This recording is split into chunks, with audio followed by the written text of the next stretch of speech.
Tyrone McKenna, What is the happening? lockdown. On the most boring week of my life, it's felt like a year. It's gonna go on for a while yet, I think, as well. Yeah, I'm just happy there's civilization I'm talking to. And there's someone else out there. It's one of the nicest things anyone's ever said to me, to be honest. What's your setup at the moment? Are you just back home with the family then? Yeah, I was literally just about to go back in the camp, go down to Dublin, and start training again for the finals. And then as soon as I was going to book the hotels and stuff, bang, this happened. So just been sitting here with my family, trying to diet, which is impossible. Trying to run as much as possible, but it's not the same as going in the camp. What was the plan? When were you lined up to have the Golden Contract final? It was supposed to be end of June, but now that all this has happened, the other heavyweight or late heavyweight semi final hasn't happened. So I think I have to wait until they have their fight. Then all the finals are together. So I could see it being like November time. It must be kind of like it's sweet in that this comes along, you're guaranteed three fights, three paydays in a short space of time. It's like all your Christmases have come at once, and this virus comes along and turns the whole world upside down. It's not as like yes, I'll finally have. I know I'm like it's good wage and stuff, and I've got free fights on the trot in 6 months, 7 months. I'll be able to buy a house this summer. I was saving up for it. I was going, this is going to be brilliant. And then no semi-finals. I get the money, and I can't even save it of the live off it till December. So Yeah, it's kind of delayed your plans by a significant amount of time. yeah, but you know what? I'm still as at least I know I have a fight and I have that final to look forward to. I mean, there's people out there that don't have a fight to look forward to, don't know when their next fight's going to be, when their next wage is going to be. So I'm just lucky I got my fight money there just before this happened, and I can survive off it until my next fight. Have you had a chance? I mean, you must have had a chance to do pretty much anything you wanted with all this spare time, but have you been inclined to look back at your semi-final win over Mimoune? I look back and fight straight away, so I do. And especially I want to see when you're in a fight, and it was a tough fight. It's hard to judge whether what's happening, who won what rounds and stuff like that. Because I mean, you're getting hit a lot and you're throwing a lot of punches. You don't know who's looking better or what. So once I heard the onslaught of people giving me shit after it, I went, "Fuck me! I must have got battered. I may go check this out." So I was prepared to look like at a fight that I never should have got close to winning, and I think the grief is undeserved. It was a close fight. There was the middle rounds, the sixth, seventh, and eighth. He absolutely battered me, but he didn't put me down. So the best he could have got was a 10-9 round. But the first five rounds, three of them I won, and the other two could have went either way, and they went away with me. And I won the last round. So I think it isn't deserved what kind of grief I'm getting. I don't think it was a robbery. I think it was a close fight that could have went his way, could have went my way. His rounds that he won massively, and people are just remembering them rounds and going, "Oh, Tyrone got battered there," but it can only be 10-9. So You think that's kind of a common misconception, especially among more casual fans, in that boxing is obviously scored as a round by round sport, and maybe not everyone kind of. I think people know that on the surface, but maybe they don't think that when they're actually watching the fight. yeah, yeah. I think I just say casual fans, and you just remember who gets hurt the most or who landed the bigger shots. And the rounds I won, I just about won, and the rounds he won, he absolutely battered me, as I say. So yeah, I think they're just seeing the sixth round, the seventh round, the eighth round where he was landing massive shots and loads of shots and thinking, oh, he won that fight, he should have won that, but they're forgetting about the first half of the fight where it was five close rounds, which I think I could have nicked every single one. So and I did, obviously. He's not known as being a huge puncher. You've now been in with him, as you've said, for 3 rounds. You took quite a lot of what he had to Mm. offer. What do you make of him as a puncher? It's right. It's, see the whole week. See when I drew Mimoune and Tyrone McKenna drew Walsh. I was like, we've both got the same difficulty of fights. Only Walsh hits and my guy doesn't. And I was loving it. I was like, I don't have to worry about power.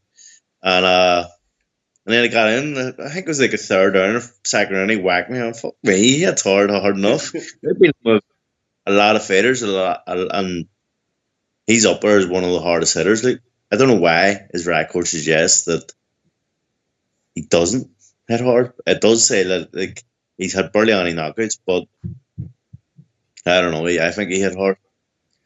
How do you compare your route to the final with that of Ohara Davies? Because a lot of people will look at it and say he's had a significantly easier time, I think.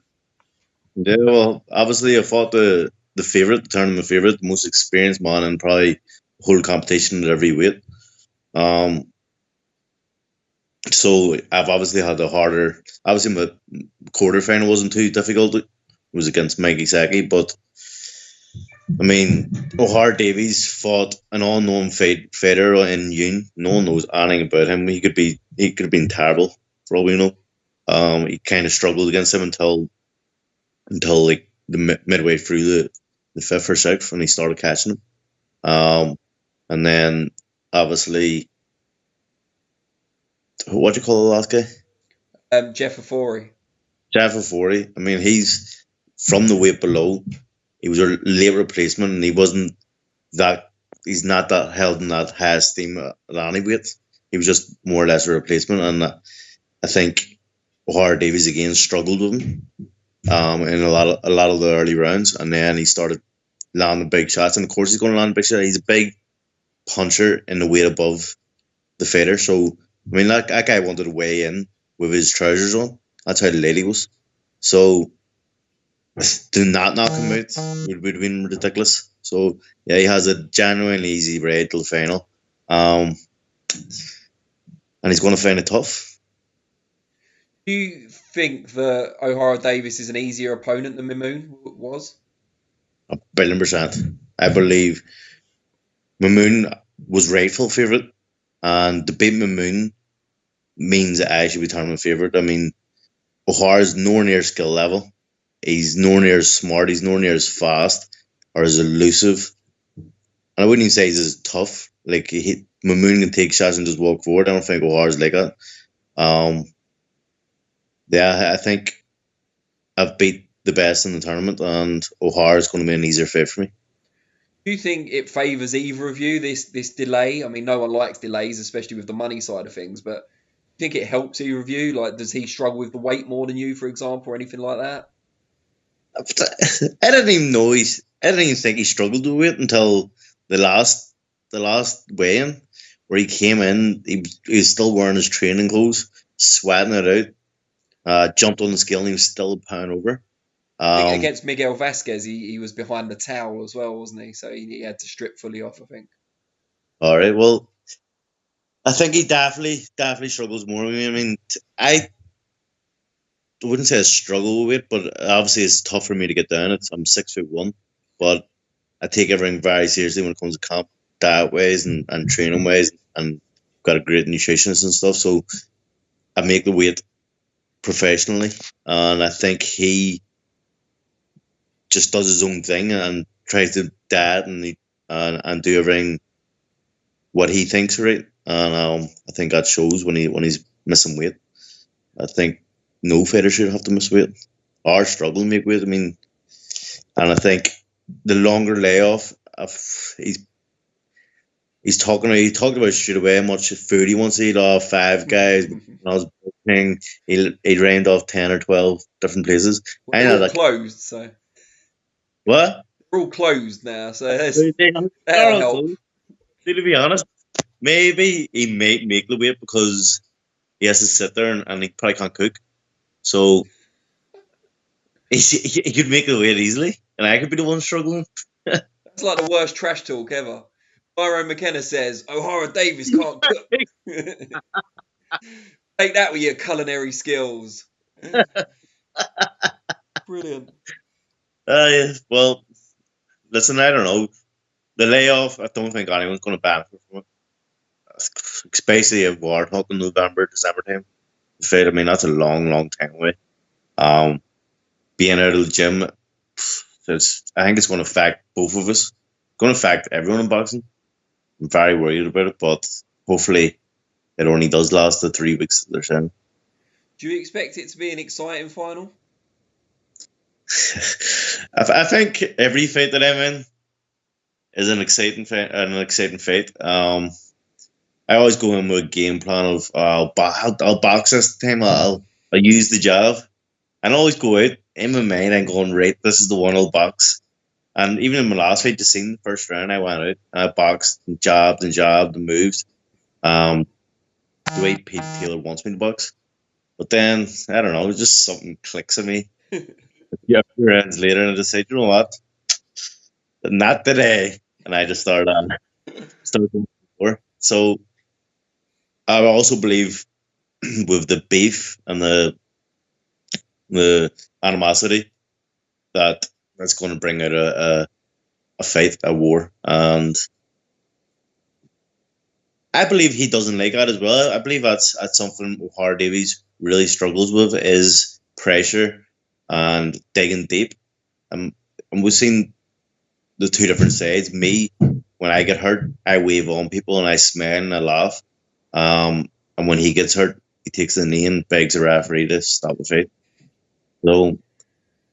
So yeah, I think that's not only do I want to have a war with him and go out all guns blazing, but I think it's something that would be a good game plan because he doesn't like it. Just something I wanted to ask. You probably don't care either way, but does it take away a little bit from it that Tyrone McKenna, who you're obviously very good friends with, didn't make it to the final of his weight? Yeah, it does. It does. I don't even like talking about the golden contract around him now. Yeah, it does. I mean, even the training camp and the lead up and like segment, you having a good mate in the competition with you that's going to be lost as competition. Like the finals is going to be me training on my own, and think I even like going into fight week and you're shitting yourself and nervous and you've got someone there to talk about it and stuff. So it is nice. Well, these things have to happen. We can still remain friends, you know what I mean? I don't know. Doesn't have to be the end. I don't associate with people that compete in the golden contract. Losers. You don't associate with losers. Is that what you're trying to say?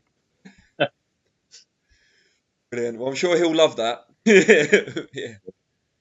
Never thought he'd find out via Skype on someone else's video channel, but yeah. Over. The Tyrone love story is finished. Well, he's supposed to move in from Locken, but he went home the other day. The bastard. How dare he? What is he thinking? No, he said it's too hard not to train.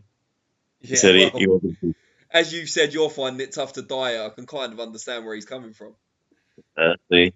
So even see training, see me if I don't have like a coach, training does not get done. Look how fat my face is. I wasn't going to say anything, but you know, I don't think the close up does you any favors. To be fair, It doesn't. and this is coming from me, so It's the angles of this. yeah, no, I'm joking. But maybe you should have moved Pete Taylor in instead. Maybe he should have been your first call. I actually said that because his missus has been putting up videos of her cooking, and she has fucking brutal cooking, like terrible, burning everything. So he said he's starving. He's sitting in the house every day. He's going to lose all his weight, and I was like, "Fuck! If he moved in with me, I'd cook him food, and he could train me. Be perfect. He could eat all your food, so you don't eat any. That's true. And also, if I had a coach there, I would be too scared to eat bad and drink and whatever. It's too late now. What can you do? What can I do? I'm just going to have to ride this out. Hopefully, I'm not a middleweight by the end of it. And the Ohara Davies fight is all. Catch weight. Yeah. I think he'd be happy with it. You probably Catch would. weight, late middle. Keep it in reserve just in case you need it. All right. Well, I really appreciate your time. Always a pleasure, Legend. even over Skype rather than in person. Yeah, I know. You're a hero anyway. Legend. Yep. Bye. Brilliant. Take care, mate. I'll speak to you soon.